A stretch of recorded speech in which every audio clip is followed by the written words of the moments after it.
One Piece Burning Blood est un jeu qui fera bouillir votre sang et effacera votre capacité à rester calme devant un tel affront, car garder votre calme sera tout aussi difficile que la difficulté qu'a Kanye West à dire bonjour sans lever la main. Vous voulez jouer en solo et comprendre l'univers même si vous n'avez jamais joué ou même lu ou regardé un épisode de One Piece, vous pouvez le faire, mais pas avec ce jeu.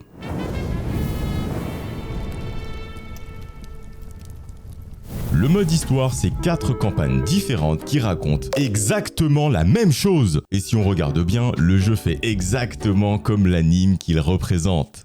C'est un simulateur de redondance. À un moment, c'est chiant et on a vraiment l'impression de regarder quelque chose de différent sans pour autant avancer réellement dans l'histoire. Sauf que là, on vous balance des cinématiques recyclées. C'est une autre histoire et vous avez la même chose à regarder. Comme ce qu'a fait CyberConnect avec Storm Connection. Sachant que le mode histoire de ce One Piece Burning Blood a autant de contexte que Sanji dans un concours de cuisine vegan. Oui, c'est joli. Oui, ça crie beaucoup durant les combats, parfois même un peu trop.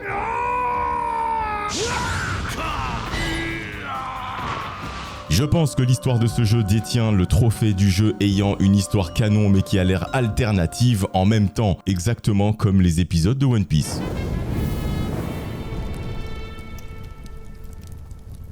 Une fois que vous aurez terminé le mode histoire, vous allez débloquer le mode Versus Prime. Le principe, des combats avec des conditions spéciales. Le résultat... Parfois c'est simple, battre un adversaire, et parfois c'est complètement con. Vous essayez de battre 3 adversaires, mais sachant que vous êtes seul et que vous n'avez que votre barre de vie, qui elle n'est pas ajustée par rapport au fait que vous soyez seul, eh bien on peut vous enlever un quart de vie en une attaque. Mais vu que dans ce jeu vous avez la même mobilité que Stephen Hawking avec des pneus crevés, je vous assure que vous allez avoir cette réaction lorsque vous allez jouer à ce jeu. Le souci est que vos personnages ont un niveau qui augmente au fur et à mesure de l'histoire ou des modes que vous faites. Mais pour gagner de l'expérience, vous devez gagner des combats. Donc expliquez-moi comment on peut aimer farmer de l'XP, sachant qu'à cause de notre bas niveau, on se fait démonter. Le seul moyen à peu près sans prise de tête qui permet de faire ça, c'est le mode histoire. Mais putain, qu'est-ce qu'il est ennuyant. Ce mode, c'est un vrai apprentissage. Ça ne vous apprend pas le gameplay ni à développer votre skill. C'est un apprentissage d'humilité. Parce que ce mode vous enseigne une grande vérité. Vous êtes nul et le jeu le sait. Et même quand vous réussissez un défi, la récompense c'est quoi? Rien en fait. Car le jeu est relativement vide.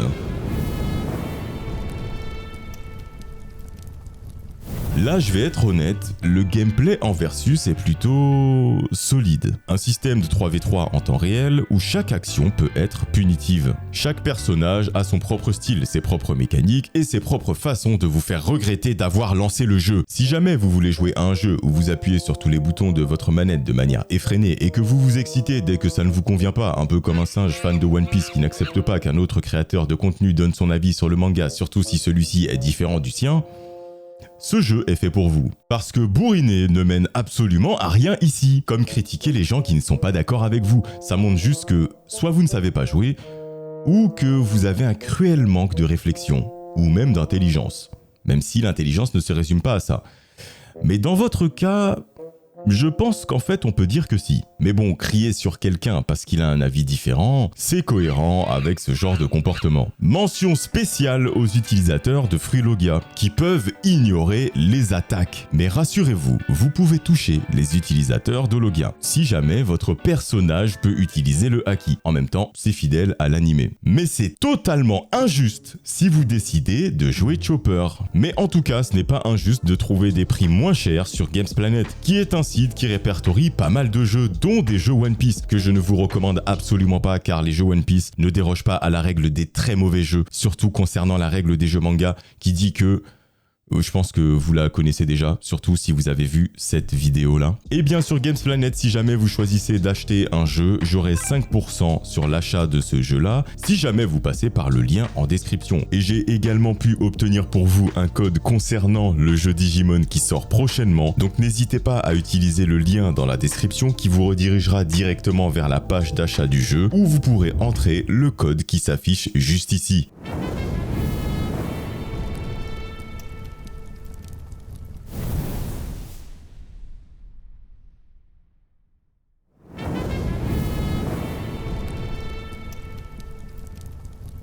One Piece Burning Blood s'adresse uniquement à ceux qui connaissent déjà l'univers. Ce jeu est pour les puristes et pour ceux qui trouvent que Storm Connection et Jump Force sont d'excellents jeux.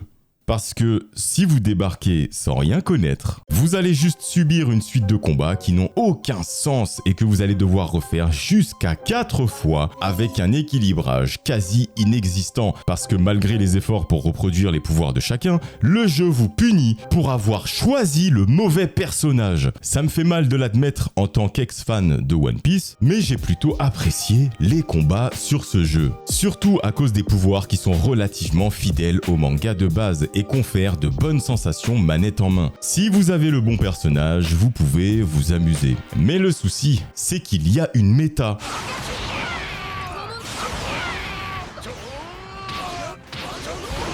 Et les métas dans les jeux, on le sait très bien, ça casse complètement le fun. J'ai souffert, mais globalement, j'ai aimé jouer en solo sur ce jeu. Quand je dis solo, je parle de tout, sauf le mode histoire. Même si ça reste un jeu que je ne relancerai jamais après cette vidéo.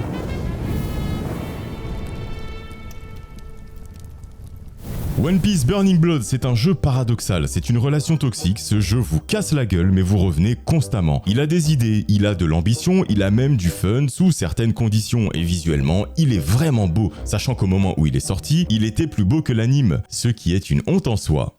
Mais il est enfermé dans une structure bancale et extrêmement mal équilibrée. Ce n'est pas un bon jeu, ce n'est pas un mauvais jeu non plus, c'est juste un jeu qui se contente d'exister. Je donne à ce One Piece Burning Blood les rangs. Il n'a que pour lui le visuel, le jeu est cruellement vide, extrêmement déséquilibré. Le mode histoire m'a pris uniquement 4 heures pour être complété alors que j'ai fait exprès de traîner. Si vous êtes un fan de One Piece, vous pouvez lui donner une chance. En même temps, si vous avez regardé l'animé, c'est que vous avez largement ce qu'il faut pour pouvoir jouer à ce jeu. Et sachant que vous êtes possiblement fan de l'animé qui tire inutilement en longueur, ce qui n'est pas le cas des 2 vidéos qui s'affichent juste ici, que je vous invite à regarder si jamais vous souhaitez profiter de quelque chose sans détour et surtout qui va droit au but.